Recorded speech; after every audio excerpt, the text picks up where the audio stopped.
विसर्जन करेंगे उस दिन भी सुबह सुबह हमें पूजा करनी है। और पूजा में हम पहले शुद्धिकरण कर लेंगे, उसके बाद हम दिया जलाएंगे, तिलक करेंगे, फूल समर्पित करेंगे, भोग समर्पित करेंगे, आरती करेंगे। जैसे हम रोजाना पूजा करते थे सुबह भी हम बिल्कुल उसी तरह से पूजा करेंगे। तो यहाँ पर मैंने दिया जला दिया है, तिलक कर दिया है, फूल समर्पित कर दूंगी। और दुर्वा घास हमें उस दिन भी समर्पित करनी है जिस दिन हम विसर्जन करेंगे। साथ ही विसर्जन के दिन जब आप भोग समर्पित करेंगे ना, तो कोशिश करें कि पान का भोग आप जरूर समर्पित करें। तो अगर आपको मीठा पान मिलता है तो मीठा पान समर्पित कर दीजिए, नहीं तो पान के पत्ते पर आप मिश्री, लौंग, इलायची रख के वो समर्पित कर सकते हैं।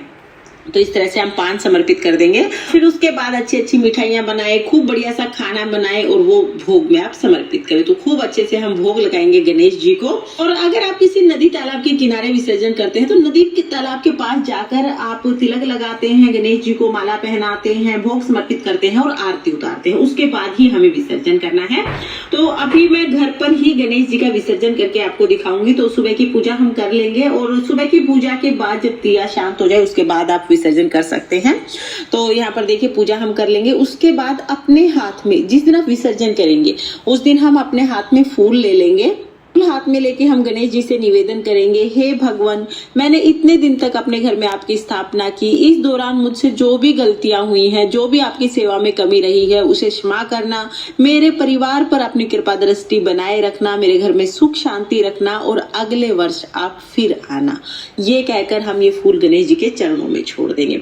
उसके बाद हम जो भी हमने स्थापना की है उन मूर्तियों को थोड़ा थोड़ा हिला देंगे। तो गणेश जी और जो रिद्धि सिद्धि माता हैं, बड़े गणेश जी हैं, कलश है, सबको हम अपनी जगह से थोड़ा थोड़ा सा हिला देते हैं। और जो चौकी है उसको भी आप थोड़ा सा हिला दीजिएगा। अब इसके बाद हमें विसर्जन करना है। तो देखिए जब घर में ही विसर्जन करते हैं ना, चाहे आप घर में विसर्जन करें चाहे आप नदी में विसर्जन करें, खाने के थोड़ी सी मीठा हमें गणेश जी के साथ जरूर डालना होता है। आप चाहे तो लाल कपड़े में बांध के डाल सकते हैं, या आप वैसे ही थोड़ा सा जो मोदक है या कोई भी लड्डू है, कुछ भी मीठा हम साथ में जरूर देते हैं खाने की चीजें।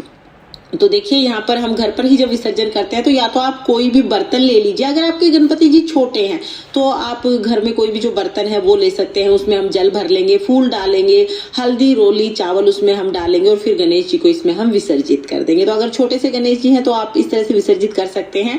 लेकिन जो मेरे गणेश जी है ना, ये बड़े हैं, तो इनको विसर्जित करने के लिए हमें बड़ा पात्र चाहिए होगा। तो हम घर के आंगन में ही गणेश जी को विसर्जित कर देते हैं। तो चौकी के यहाँ से हम गणेश जी को अभी उठाएंगे, पटड़े पर उन्हें विराजमान करेंगे और फिर चलिए गणेश जी को हम आंगन में लेके चलेंगे।